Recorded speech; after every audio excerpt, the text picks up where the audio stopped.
तो कंपनी के balance sheet पे भी थोड़ा सा नजर डाल लेते हैं। बैलेंस शीट कैसी है, किस तरह का इस कंपनी का फंडामेंटल। वर्ष 2023 की बात करोगे तो 506 करोड़ रुपए का इस कंपनी का रेवेन्यू हुआ, जिसमें से कंपनी ने जो खर्च कर दिए 460 कर दिए, और जो कंपनी को शुद्ध प्रॉफिट निकल के आया वो लगभग 33 करोड़ का आया। और अगर बात करोगे एसिड की, तो एसिड इसके 461 करोड़ के रहे। अगर बात करें वर्ष 2024 में, तो कंपनी ने 535 करोड़ रुपए का रेवेन्यू जनरेट किया, जिसमें 460 करोड़ के आसपास खर्च कर दिए, और जो कंपनी का जो शुद्ध लाभ निकल के आया, पैट प्रॉफिट आफ्टर टैक्स वगैरह का जो, वो लगभग इनका 57 करोड़ का निकल के आया। लेकिन जो उनकी एसेट थी ना, वो एसेट बढ़ गए 461 से 485 करोड़ रुपया हो गई। तो कहीं ना कहीं पॉजिटिव ही है। अगर वर्ष 2025 तक की बात करोगे, तो वर्ष 2025 में एसिड के जो टोटल रेवेन्यू जनरेट किया एसिड ने, वो किया तुम्हारा 595 करोड़। 595 करोड़ रुपए का रेवेन्यू जनरेट करने के बाद जो उसने खर्च किया वो लगभग 500 करोड़ रुपए के आसपास किया।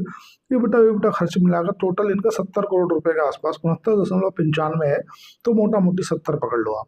तो इस कंपनी ने 70 करोड़ रुपए का पैट मार्जिन, मतलब प्रॉफिट आफ्टर टैक्स का पैट शुद्ध लाभ निकाला।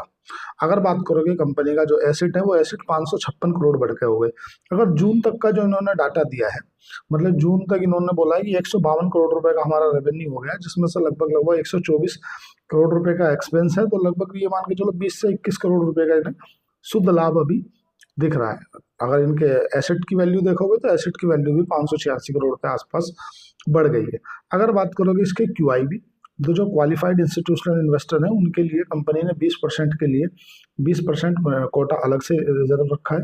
एंजल इन्वेस्टर है, जो एंजल इन्वेस्टर है उनके लिए भी कंपनी ने 30% के आसपास जो कोटा है वो रिजर्व रखा है। NII नेशनल, जो तुम्हारा बड़े NHI होते हैं, उनके लिए 15% जो कोटा है वो रिजर्व रखा गया है। और जो तुम्हारा रिटेल निवेशक है, रिटेल निवेशकों के लिए 35% का कोटा रिजर्व रखा गया। हमने कंपनी की फंडामेंटली समझ ली कि अगर कंपनी दरअसल धंधा क्या करती है। अगर आप मैं समझता हूँ, अगर आप बाइक चलाते हो तो आप स्टड से बाकायदा इसको किसी का परिचय की मोहताज नहीं है।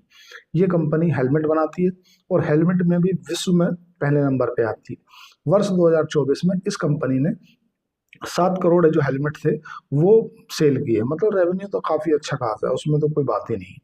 दूसरी बात है, एक थोड़ा सा जो जियोग्राफिकल थोड़ी सी दिक्कत है, वो ये है कि इसकी जितनी भी मैन्युफैक्चरिंग यूनिट है ना, वो ज़्यादा से ज़्यादा, मतलब इसकी पूरी 100% मान लो आप, वो हरियाणा से है।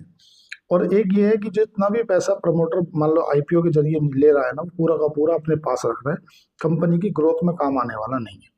जनरली होता क्या है कि जब भी कोई कंपनी IPO लेके आती है, तो IPO में प्रमोटर बताता है उस पैसे का मैं क्या करूंगा, लेकिन जब प्रमोटर मतलब OFS